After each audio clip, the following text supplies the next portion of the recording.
Prepare-se para uma salada de ideias fresquinhas e um banquete de insights empreendedores, porque no episódio de hoje o nosso convidado vai nos ensinar a plantar as sementes do sucesso do seu negócio.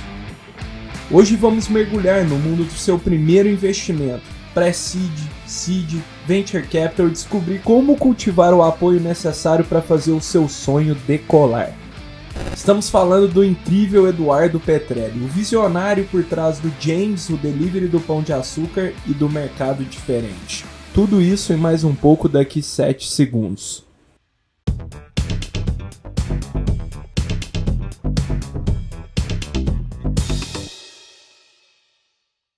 Fala turma, sejam muito bem-vindos ao Pode Sonhar, o podcast que tem mais opções proveitosas do que o buffet de salada de uma churrascaria para o empreendedorismo jovem brasileiro. Lembrando que o Pode Sonhar vai ao ar todas as terças-feiras no nosso canal do YouTube, em todos os streams de áudio, e você também pode conferir todos os conteúdos nas redes sociais no @podesonharpdc. Eu sou o Miguel, estudante de empreendedorismo da Link School of Business. E eu sou a Gabriela Azevedo, especialista de marketing digital.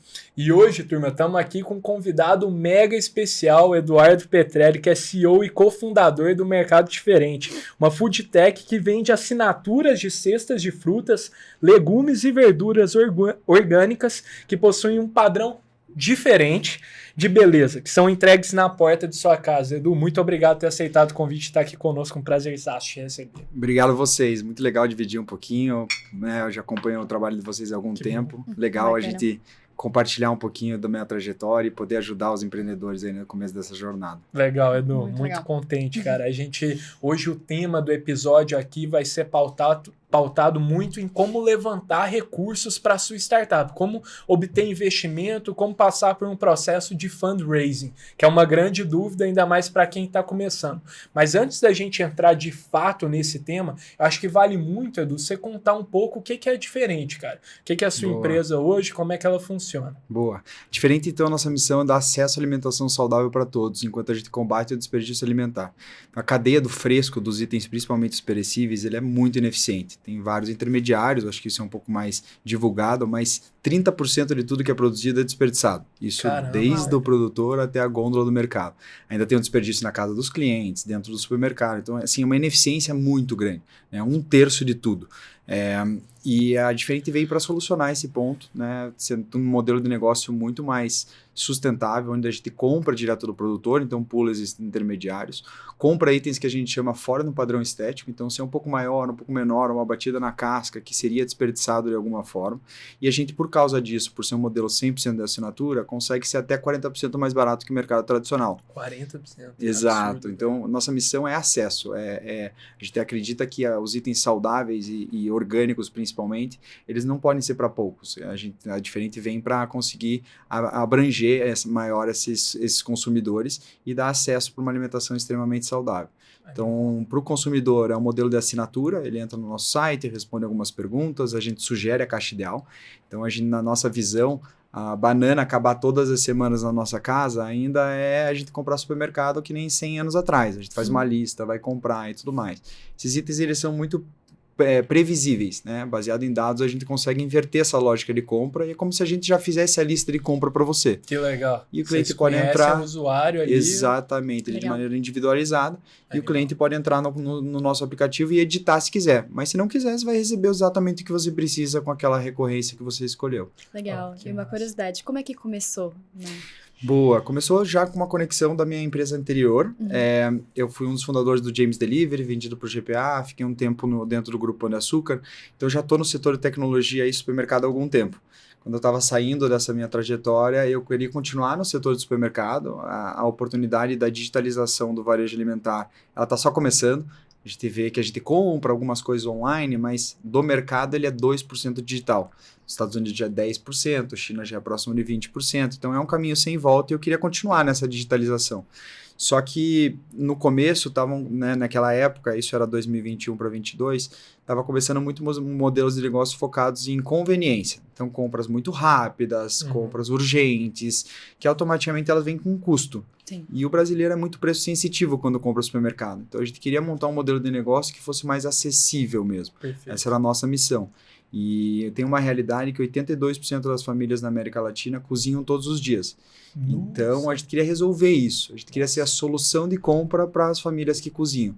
E aí que foi a conexão com o começo da Diferente. Muito legal. Bacana demais. Eu gosto muito dessas iniciativas, Edu, até com esses projetos e empresas que tem uma veia muito, cara, social, de gerar valor na veia para a sociedade. Não tá só endereçando um problema, cara, do mundo corporativo. Tá interessando uma questão social, que, cara, desperdício de comida, tem muita gente que passa fome, né? Então, vocês atuam ali numa questão que, cara, traz impacto de fato para a sociedade. Então, sou super fã do Diferente, sou muito impactado nas campanhas também, nas redes sociais. Muito legal o trabalho que vocês têm feito, Edu. E eu acho que para a gente dar o pontapé aqui no episódio, de fato, no nosso tema, cara, você mencionou do James Delivery, eu acho que também todo mundo já viu pelas ruas aí também o quanto isso é presente. E, cara, para construir tudo isso, você passou por processos de captação de recursos, levantou investimento com vários players e fundos. E como que... Cara, a minha pergunta é como saber qual é o momento certo para você passar por esse processo, cara? Tem indicadores que te apontam um momento para isso? Boa, primeiro falando por que a gente está conversando sobre esse assunto. Eu não acho que eu sou o empreendedor aqui que mais levantou capital no Brasil, acho que muito longe disso, mas como eu tive algumas trajetórias, eu acho que esse primeiro capital eu tenho um pouco de insumo para tentar ajudar esses empreendedores, desde o James até o mercado diferente, e também sendo investidor anjo, então entendendo um pouco o outro lado da cadeira também. Então acho que tudo isso me dá insumo para eu poder dividir um pouquinho dos meus aprendizados. Então, acho que a primeira dúvida que eu gostaria de dividir, assim, do momento, é primeiro se precisa ou não. Eu acho que a gente tem um glamour muito grande de levantar capital. Boa. E nem todo negócio não porque, putz, capital é legal ou vai sair na mídia, automaticamente você tem que levantar capital para construir um negócio grande. Eu acho que primeiro é a ambição do tamanho da tua vontade. Acho que a primeira coisa é para saber se você quer ou não levantar capital, porque ter uma empresa de faturamento de 1 bilhão, mas com 80% diluído, talvez seja pior para o empreendedor do que ter uma empresa de 100 milhões de faturamento com 100% do negócio seu. Exato. Então, acho que a primeira dúvida é a ambição do tamanho da oportunidade. A oportunidade é pequena, você consegue ir sozinho, você precisa mesmo daquele capital? Acho que tem algumas dúvidas no começo dessa jornada para você saber se é uma trilha ou não. Perfeito. E aí, então você acha que nem tem um melhor, assim, seguir bootstrapped, tipo, com os próprios eu acho capital? Que depende demais. Depende demais. Acho que depende um pouco da ambição do empreendedor. Tá. Né? Eu quero isso, um lifestyle business, de tipo assim, eu quero viver disso. Não é uma coisa, não é melhor que o outro de você ter um restaurante ou você ter uma empresa de escalável de tecnologia. Eu acho que depende muito de caso a caso. Assim, na minha primeira opinião é isso. Pensar muito bem se é essa trilha que você quer ir. Por quê? Desculpa. Imagina. Então, o primeiro momento é fazer uma análise da empresa e de como que ela vai chegar, se faz sentido ou não faz sentido esse primeiro momento. Isso, assim, muito numa visão de tamanho de mercado, o que você quer atacar, né? Qual o tamanho que você quer chegar, para saber se... em quanto tempo também. Eu acho que isso tem que estar alinhado, porque uma vez decidido que você vai para uma trajetória de venture capital, automaticamente você tem que entender o outro lado da moeda. Sim. O outro lado da moeda só vai investir em você se você fizer 100 vezes. É uma baita resposta. Tem que saber muito claramente se é isso que você quer, né? Porque é uma pressão. Depois você né? entra nessa trilha, dificilmente você volta para os teus investidores e fala, não, eu não quero mais, eu quero brequevar a empresa, eu quero viver disso. É desalinhado com o outro lado da mesa. Então, ter muita certeza no início, antes de levantar um capital, para qual linha você quer ir, qual o tamanho do crescimento. Porque, primeiro, se isso não estiver muito alinhado, não adianta nem você ir captar. Porque o fundo vai olhar para aquilo e vai falar assim, não tem como fazer 100 vezes, ele já corta da decisão dele de investimento. Então, ter muita clareza do tamanho do mercado, tamanho da oportunidade, o tamanho do crescimento que você quer num tempo específico, ajuda você saber se quer captar e também aonde captar, porque tem vários tipos de capital aqui também, né? Então, e aí a gente vai entrar um pouco mais nas fases e tudo mais, mas o fundo de Venture Capital busca isso, busca os 100 vezes. Se você não for trazer o 100 vezes, infelizmente você nem vai passar E o da 100 análise vezes, deles. Edu, até para quem não está familiarizado, por exemplo, o cara pôs 2 milhões. Eles querem que isso retorne 100 vezes o que eles colocaram. Boa. Qual que é a lógica do Venture Capital, do outro lado da moeda, para a gente entender Tá. se encaixa ou não, né? Perfeito. Eles olham como portfólio, então eles investem em várias empresas e na grande maioria das teses, eles querem que cada empresa pelo menos volte o fundo inteiro de investimento. Nossa, absurdo, né, velho? Então, eles têm que ter um volume de investimento, porque no portfólio e na estatística, normalmente 1 a 2 empresas dão muito certo no portfólio, de um portfólio de 25, 30 empresas. Estou falando aqui já mais no early stage, que é o que a gente vai falar mais no comecinho das empresas. Perfeito. Num portfólio de 25 a 30 empresas, há umas 5, ali uns 10, 15% meio que só voltam o capital e a maioria dá errado. Empatam. E a as maioria- 80% dão errado. Que loucura. Então, na verdade, essas poucas que dão certo, elas têm que retornar o fundo inteiro. Tem que dar muito certo. Exato. Então, todo o investimento que eles fazem, eles olham, esse negócio pode me voltar o investimento inteiro do fundo? Essa é uma maneira muito boa do próprio empreendedor entender como fazer o pitch para o fundo. Porque se o fundo olhar e falar assim, nossa, é um super negócio muito legal, ele pode fazer 5 vezes, o fundo não vai investir. Porque ele tem que alocar aquele recurso de capital em negócios que voltem o fundo inteiro. Porque senão é um risco que ele não pode tomar. Para voltar só 5, se várias voltarem só 5, ele não vai conseguir pagar o fundo. E, na verdade, o fundo ele é de dinheiro de um terceiro. Sim, O trabalho do fundo é alocar o dinheiro para voltar o retorno para o terceiro. Né? Então, o terceiro está esperando aquele ganho de financeiro. Então, acho que esse é primeiro, voltando lá para a nossa pergunta, senão já vamos entrar em várias das outras aqui. Mas é isso, assim... Primeiro é entender, sim ou não, quero ir para essa trilha ou não. Uma vez que quero ir, aí o momento ele acaba sendo bem abrangente. Você pode ir num momento mais pré-operacional, né? Então, antes de começar a operar o negócio. Aqui tem algumas dificuldades, né? Porque o fundo ele quer ver que você está super committed, né? Assim, super... investido naquela nova ideia. Então, se você não saiu da tua empresa, se você não está tentando há algum tempo, isso é um pouco mais difícil de dar essa garantia para o fundo de que você vai investir o teu tempo e a tua vida para fazer aquele negócio acontecer. Ponto 2 se você é no pré-operacional, você vai ter que mostrar que você conhece muito do problema.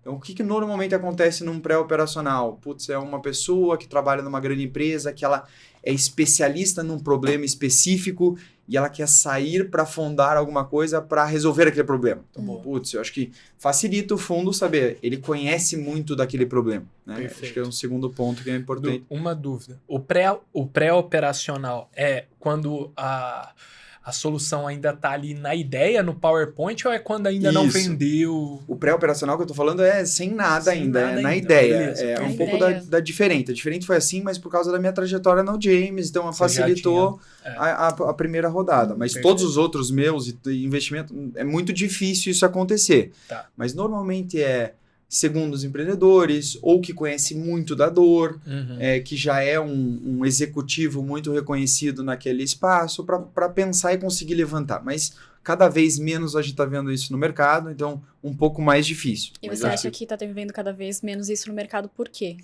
Por causa, acho que, do momento do volume de capital, como a pressão agora meio que inverteu, antes era muito capital para pouco investidor, esse desequilíbrio fez com que as rodadas fossem até irracionais, teve esse desequilíbrio nos anos ali de 2021. No momento, isso inverteu de novo e o próprio Venture Capital, ou o próprio anjo, ou o próprio investidor, ele tem mais tempo para tomar uma decisão.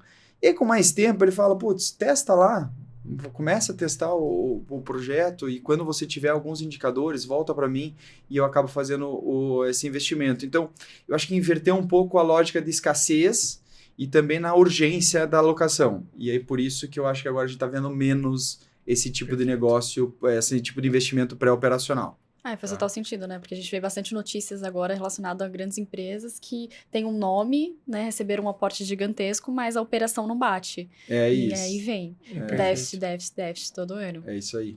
E aí, então assim, isso é uma parte pré-operacional, como eu disse, acontece, mas cada vez menos, é muito específico. Aí quando a gente vai para o operacional, eu acho que a gente pode entrar um pouco no momento de captação, que também é por fases, né? Tá. A gente vê as nomenclaturas, né? Então, é um pré-seed ou seed, depois é uma série A, depois uma série B, depois... Não é tão travada as nomenclaturas, mas é normalmente por causa de fases e validações do que você precisa validar naquela fase. Entendi. Quando a gente vai para um pré-seed, que eu acho que é onde a gente mais está falando aqui, que é o primeiro, seed é semente, né? Então, pré-semente, assim, é muito inicial, é um momento que o investidor ele vai olhar muito o mercado, o tamanho do mercado, né?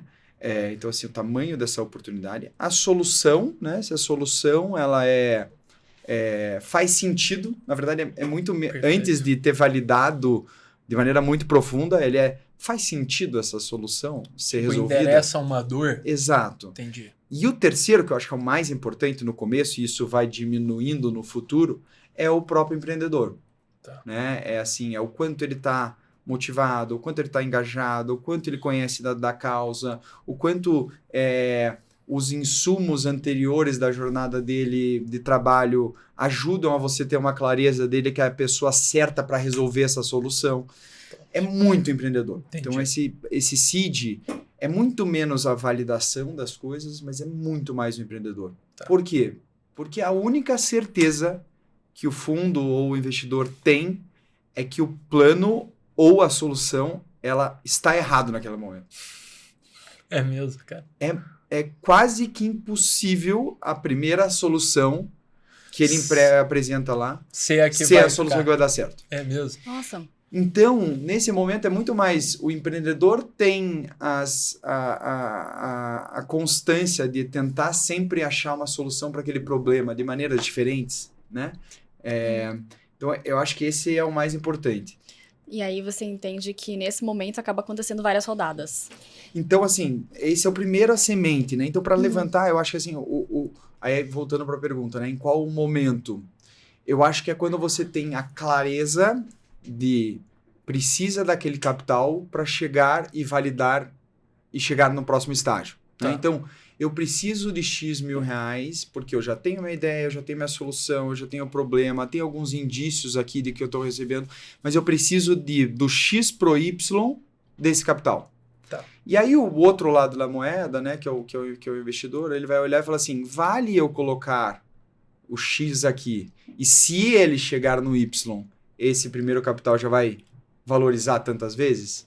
Então, o momento, eu acho que é o momento de você ter a clareza para defender para o investidor da onde vai ser alocado aquele capital e por quê. Perfeito. E como você vai chegar naquele resultado. Perfeito. Então, acho que a Muito pergunta legal. do momento, acho que é mais ou Muito menos por legal, essa cara. linha que eu iria. Excelente, Edu. Acho que é super valioso, ficou claro aqui para mim. Acho que vale muito também você contar.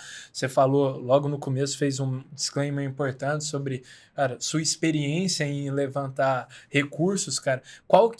Em que momento diferente tá o que o James estava? Quantas rodadas vocês levantaram e o valor do aporte, cara? No James era 2014, assim, tinha muito menos capital no mercado. Exato, e a velho. gente levantou anjos, então também tem um pouco de experiência dessa parte de grupo de anjos, Sim, que é perfeito. normalmente por onde começam as empresas, que a gente levantou lá 2 milhões de reais, e Boa. aí quando a gente foi fazer uma grande rodada, a gente acabou indo para uma trilha de institucional, que foi a venda para o Grupo Pão de Açúcar.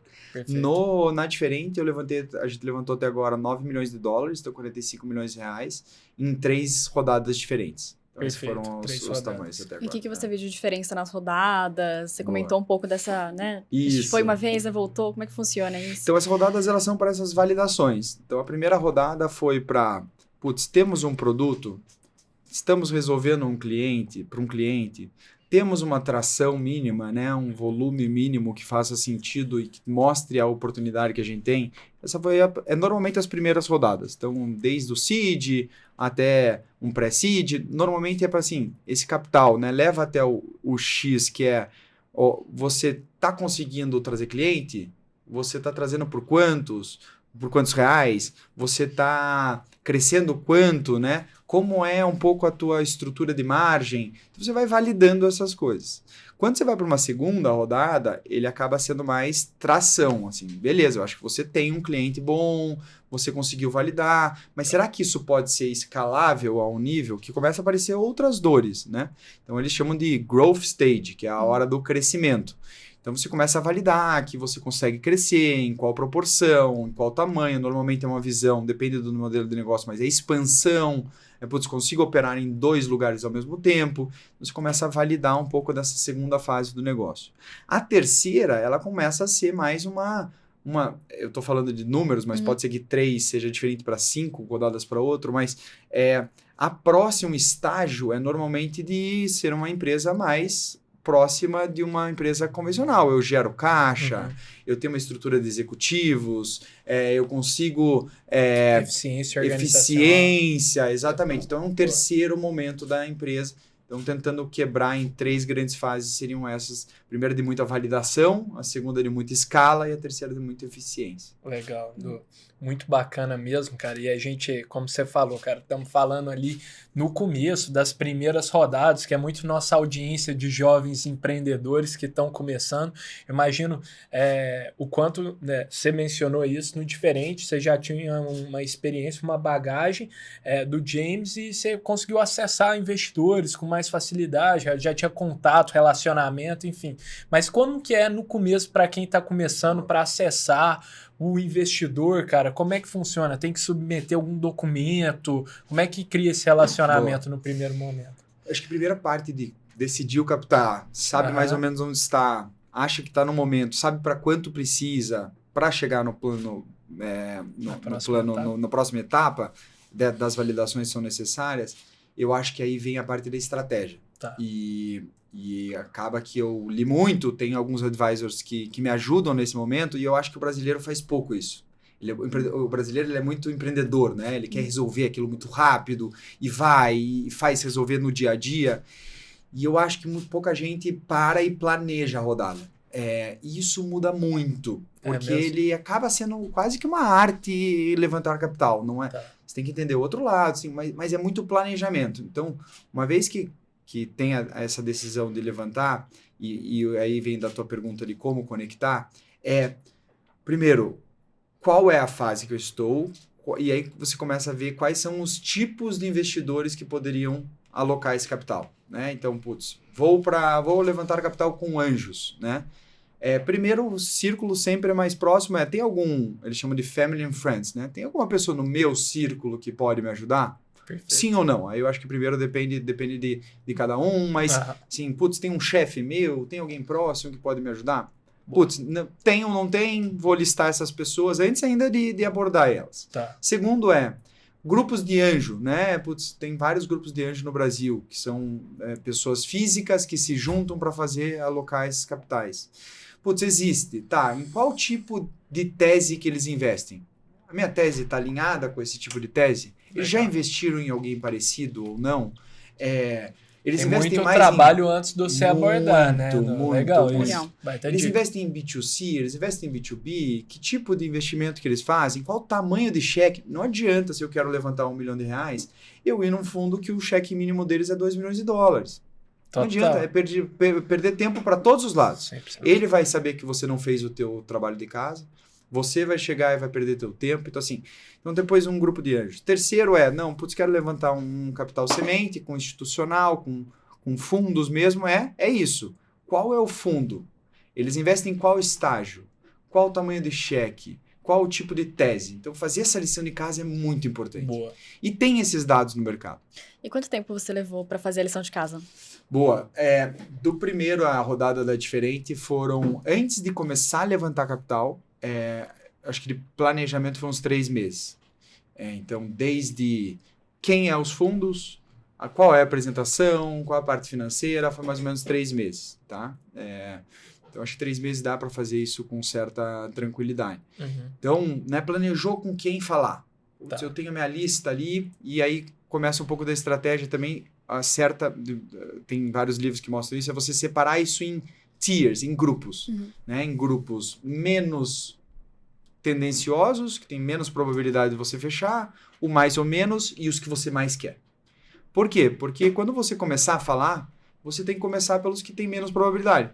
Porque você vai ajustando as perguntas, o que eles perguntam, Não é o que eu não tô óbvio isso, né? enderecendo. Totalmente Às vezes, contrário. pela intuição do empreendedor, Nossa, eu quero Pô, falar com eu o não melhor. vou gastar meu tempo indo Exato, Só que exatamente. olha isso, o quanto é importante Exato. o processo que você vai aprendendo Então, na putz, porque prática. você vai testando a tua apresentação. Exato. E aí ele pergunta, putz, tem muita gente perguntando sobre o mercado. Então, na meu pitch, eu tenho que falar sobre o mercado. Antes dele perguntar. Tem muita gente perguntando por que eu não tô trabalhando 100% nesse negócio. Putz, então eu tenho que explicar já para ele por que eu não tô nisso antes. Então, separar sobre esses grupos é super importante. E aí vem a arte de como se conectar, que é a tua pergunta. Eu acabei indo um pouco antes antes da tua pergunta, mas porque eu acho que é uma preparação 100%. mesmo, antes de entrar em contato com eles. E aí, existe uma frase que é muito, que é usada, frase não, mas uma nomenclatura que é usada, que são as warm intros, que é as introduções amigáveis, ou as introduções quentes para aquele contato. Se você mandar um cold call, uma ligação fria, a probabilidade de resposta é menor. Então, a estratégia de ver esse planejamento de captação, ela acaba sendo quase que métricas, assim, numéricas. É a probabilidade de você ir passando dentro daquele funil. É quase que uma venda mesmo. Quantos eu cheguei em contato, quantos me responderam, quantos me abriram. Processo muito semelhante ao de venda. Muito semelhante. E se você manda uma introdução ruim e a primeira parte do funil ele já não te responde, esse teu funil está bem menos aquecido já. Então, a parte de você ter uma pessoa ideal para resolver e te abrir esse contato é muito Então, importante. legal. Então, buscar criar relacionamento com alguém que já acessou isso. Como que eu sugiro? Pega o portfólio das empresas do fundo que o fundo investiu, vai no empreendedor. Legal isso. Chega no empreendedor e fala, eu estou pensando em falar com esse fundo, queria te mostrar o que eu estou fazendo. Se ele gostar, melhor porta de entrada é um empreendedor indicando um outro empreendedor. Nossa, eu conheci muito aquele cara, esse empreendedor está fazendo algo muito legal, você tem que falar com eles. É o que o fundo mais quer ouvir, né? Essa é uma maneira. Outra maneira em vez de um empreendedor, tá num evento, conseguir falar direto com uma pessoa decisora. Uma outra maneira é conhecer alguma pessoa pelo LinkedIn que está muito próximo, ou alguém do time que também você possa falar. Então, tem várias formas de você não ir direto e mandar uma mensagem no LinkedIn. A probabilidade da resposta dele vai ser muito menor. Total. Isso acaba minimizando as chances. Vou dar um exemplo só da diferente que a gente fez. Boa, legal. A gente tem um benchmark nos Estados Unidos, chama Misfits Market, está fazendo algo similar lá nos Estados Unidos. E eu queria muito chegar no CEO dessa empresa. E, tentei por tudo e não consegui, aí pelos fundos e pelas pessoas, antes de eu mandar uma mensagem para ele. No final, eu vi que ele tinha um board, né, uma estrutura de diretoria dentro da empresa, e eu mandei para todo mundo, e um me respondeu, e esse me conectou com o CEO, e o CEO acabou virando investidor anjo nosso no começo da diferença. Então, assim, essas estratégias, parece que ela não faz muita diferença, mas no final é planejamento mesmo, e essa visão de maximizar as etapas do funil é muito importante. Então, acho que esse primeiro contato, minha sugestão é muito isso, assim, de saber com quem quer falar, como você vai fazer com cada um. Então, a planilha de rodadas da Diferente, eu tenho lá quais são os pontos de contato de cada fundo, quem é a melhor pessoa para fazer as introduções, quem é a segunda melhor pessoa para fazer as introduções, e a gente vai de maneira estratégica tentando conseguir essa melhor introdução dentro da empresa. Absurdo, então, isso é super importante no começo dessa primeira intro. E aí depois a gente pode entrar um pouco mais nas próximas fases da rodada. Legal. E entre as fases, qual foi o maior desafio, assim? O que você fez para também resolver esse desafio? Boa. Eu acho que um desafio muito grande pro empreendedor é aceitar os nãos.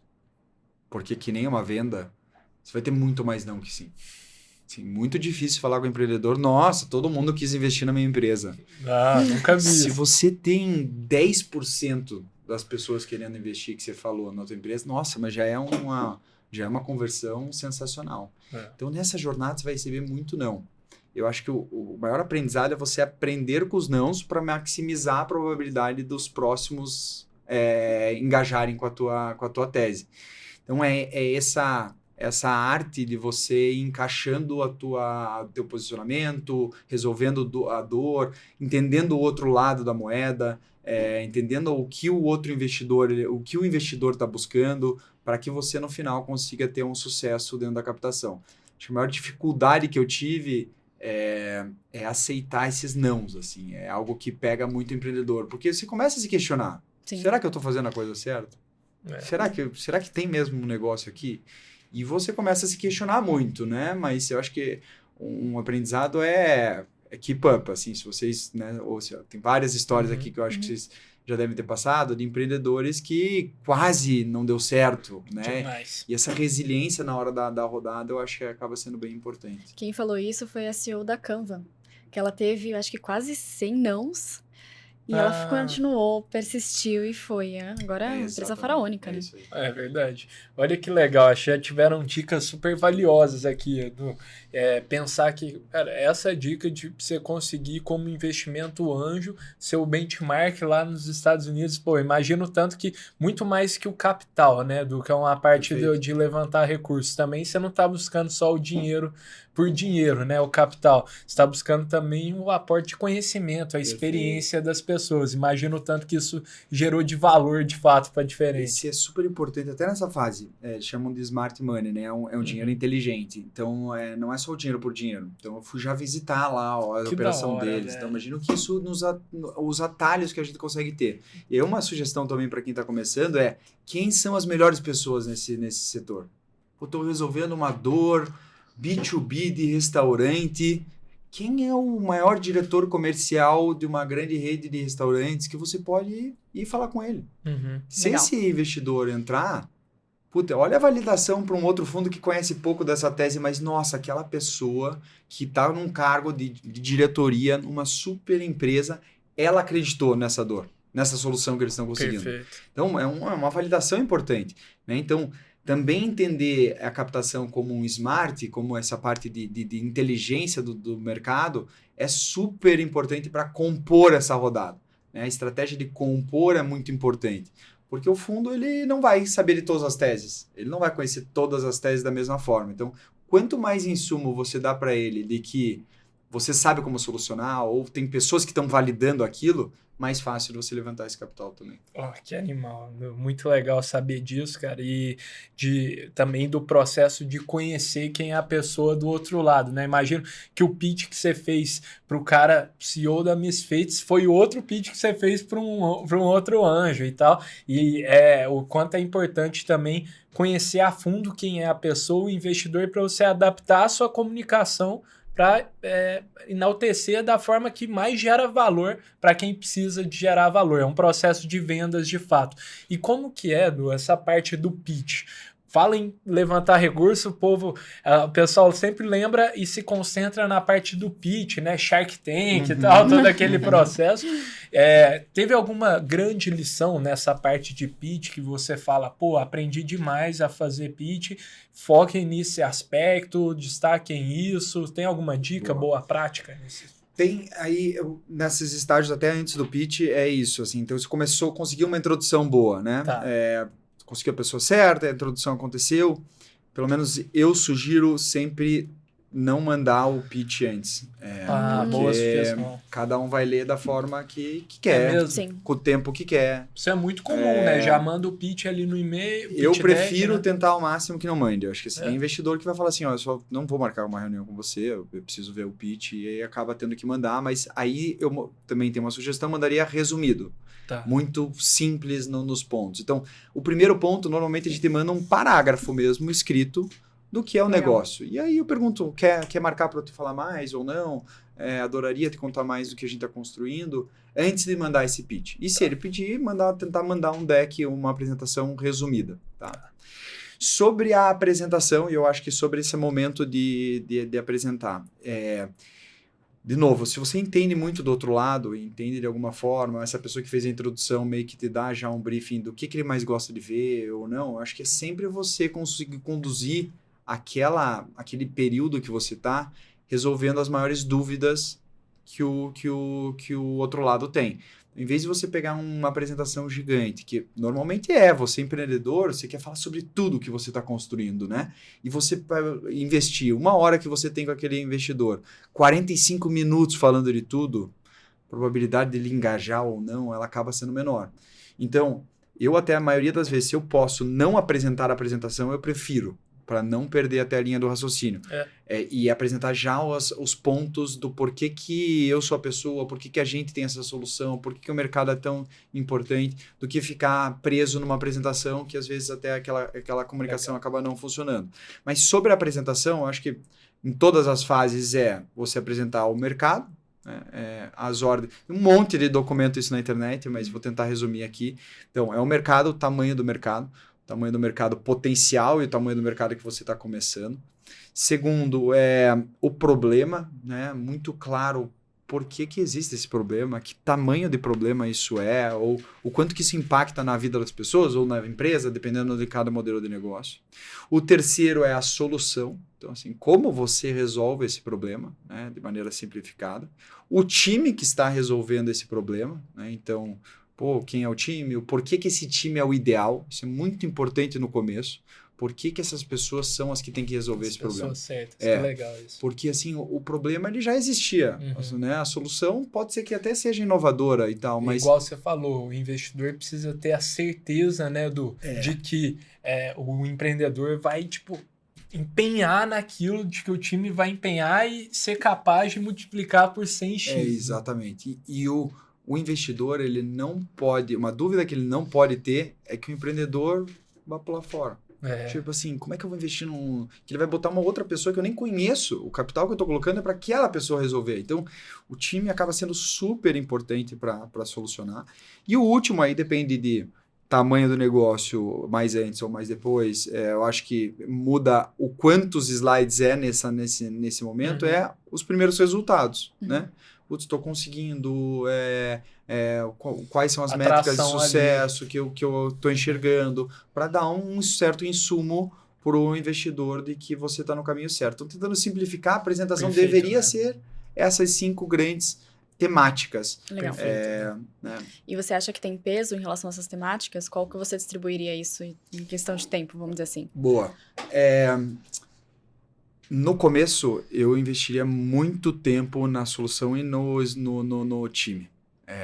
Assim, de novo, com certeza o problema ele existe, mas assim, a solução vai mudar e o empreendedor ele vai ter que estar ali. Então, assim, você mostrar que você é a pessoa certa e que você é resiliente e tem todos os valores necessários para construir aquele negócio do futuro, eu acho que é o mais importante. Acho que quanto mais você conseguir dar esse insumo para o empreendedor, que você é a pessoa certa para resolver, é onde eu mais investiria tempo. Boa.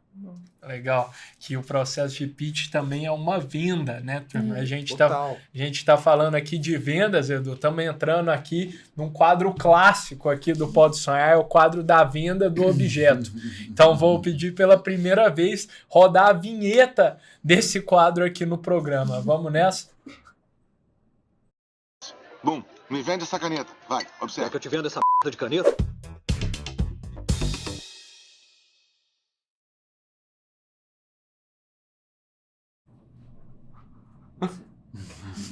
Pô, rolou, turma. Muito legal, muito bacana, Edu. A gente sempre faz esse quadro aqui no Pode Sonhar, cara, até pra te dar um contexto. Baseado na cena icônica do filme do Lobo de Wall Street, em que o personagem interpretado pelo DiCaprio pede para um dos funcionários vender a caneta. E aqui no Pode Sonhar é baseado na premissa que um empreendedor deve necessariamente ser um bom vendedor. Então a gente substitui esse objeto por objeto surpresa, e o objeto da vez, cara, foi pra você aqui, Edu. Uma Fanta Uva, cara. Uma Fanta Uva. A gente pensou assim, o Edu, cara, trabalha com alimentação saudável, cara, frutas, verduras, legumes ali, entregue pra casa das pessoas. Acho que é super, cara, um propósito, assim, muito bacana. Mas se a gente levar uma junk food, assim, uma junk food que é boa, vai ficar fácil para ele. Vamos tentar trazer um produto aqui que talvez não seja dos mais saborosos, eu diria, para você tentar desenrolar essa venda, lá, cara. Primeiro eu pensaria para quem vender, né? Acho que pode ser, fica à vontade. Venda. Perfeito. E E aí eu iria numa saída de escola de mais ou menos 15 anos, 15 a 18 anos. Bom local. E chegaria com o pitch de, pô, você tá com sede? Como é que você normalmente toma o seu suco de uva? Eu tenho certeza que você, quando chegar em casa, a sua mãe vai reclamar que vai perguntar se você tem uma alimentação saudável ou não, mas todo mundo tem prazer na vida, né? E eu acho que uma criança, um adolescente, tem a oportunidade de tomar algo que tenha um pouco mais de sabor, né? Que tenha essa facilidade de você abrir e tomar, e você, por só R$3, consegue trazer essa alegria pro teu dia pós-estudo, né? Um dia maçante, que você ficou horas e horas dentro dessa aula, mas você merece tomar algo que te traga esse prazer, e que por R$3 você consiga trazer esse benefício. Com certeza, Edu. Legal. Mandou bem, pô. Mandou bem. Pô, Com essa é certeza difícil, você ia hein? vender. Essa Mano, foi difícil. Difícil, mas mandou bem, porque eu sou essa pessoa que todo dia eu tomo refrigerante. Que bom, mano. Mandou bem demais, Edu. Mandou bem na escolha do público-alvo. A gente até passa esse desafio aqui, turma, para quem tá nos assistindo, Edu. Então, quem acha que consegue vender a Fanta Uva melhor que o Edu aqui, manda uma DM pra gente lá no Pode Sonhar Marca PDC. também, que eu quero ver. Boa, pra você dar um feedback depois, Edu, na venda. Muito bacana, cara. Eu acho que muito do que a gente tá falando é esse processo, cara, de venda, de personalizar a comunicação para quem precisa ouvir, né? Então, eu acho que seria muito bacana você dar... Cara, a gente tá caminhando já pro finalzinho aqui do nosso episódio, infelizmente. Tem várias dicas bacanas ainda que poderiam ser compartilhadas, mas eu já aprendi muito aqui, velho, de que dicas você daria para, cara, alguém que tá nesse processo de captação de recursos, de uma maneira geral, assim, pode ser uma pouco mais pessoal, um pouco mais técnica, da maneira que, quem sabe, você gostaria de ter ouvido lá atrás. Boa. Eu acho que essa parte de planejamento. Boa. Isso é diferencial. Planejar. Assim, planejar. Tem outro ponto que a gente não falou muito aqui, mas a rodada, que nem uma venda, ela tem um momento, né, daquela transação. Então, se você não está muito planejado, é normal que as coisas elas não andem no mesmo time, né?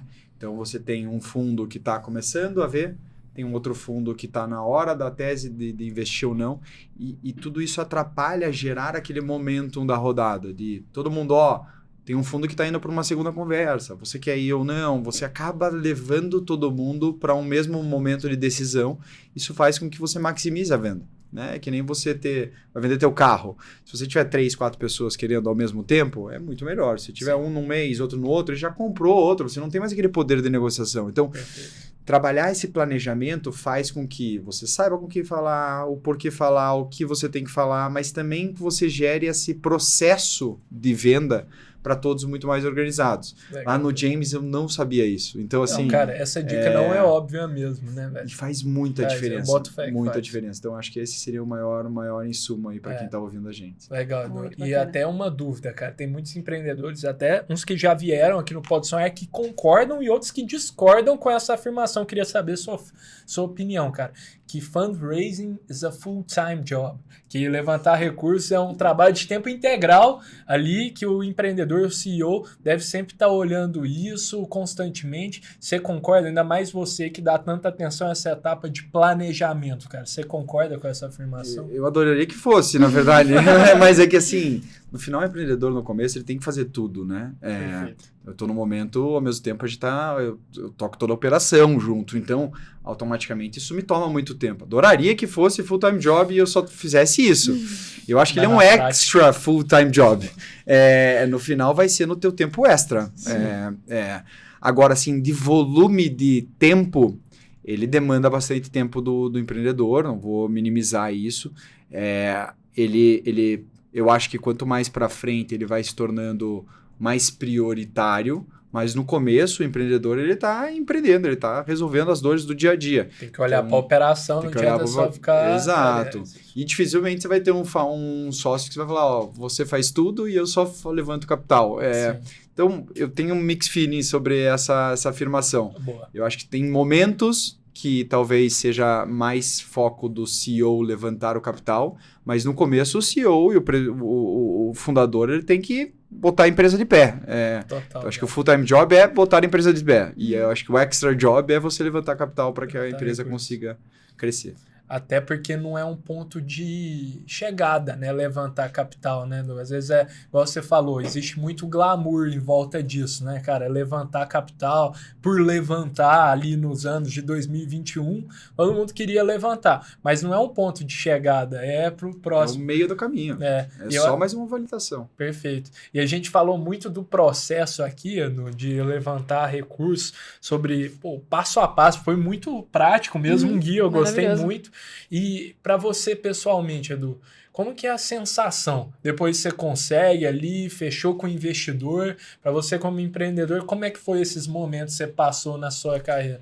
Óbvio que, por um lado, você tem um senso de orgulho, porque mais gente está acreditando na tua tese, em você principalmente, no teu time, na tua solução, mas por outro lado é um senso de responsabilidade gigantesco. Porque é um capital relevante, que você tem que entregar um resultado.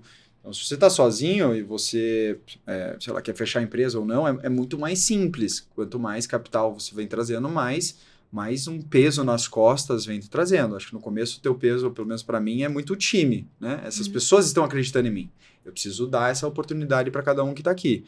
Quando começa a vir capital, tem mais um monte de gente aqui acreditando em você e esse peso vai aumentando. Então, para mim, é um mix também de assim, por um lado, saber que mais uma etapa foi atingida e tem mais gente acreditando no meu sonho, mas, por outro lado, vem com responsabilidade também. Uma responsabilidade. Legal. Du, cara, se você quiser dar um recado final aí pra galera, divulgar alguma coisa, sinta-se super à vontade, cara, o espaço é seu aí. Boa. Eu sou o maior adepto e apoiador do empreendedorismo, então por isso que eu fiquei tão feliz de vir aqui com vocês também. Então, assim, quem está nos ouvindo, se quiser me mandar um WhatsApp, um LinkedIn, né? Porque é o contato que normalmente a gente tem, para tentar auxiliar de alguma forma. Eu sou super aberto. Vai ser no meu extra job, então talvez eu demore um pouquinho para responder, mas automaticamente eu acho que o empreendedorismo é muito disso, de estar junto, de se ajudar, cara, de conseguir com essas conexões, facilitar um pouco a jornada do empreendedor, que é muito difícil. E quem está num momento de levantar capital ou está com pouco capital no caixa, é um momento muito desafiador e que só o próprio empreendedor conhece a dificuldade desse momento. Então, sinta-se super à vontade para me conectar. E o último ponto sobre a Diferente está só começando, então se você é empreendedor ou se você pensa em empreender dentro de uma empresa, a Diferente é um super lugar. A gente gosta de pessoas que querem empreender, porque todos os dias na Diferente a gente está empreendendo.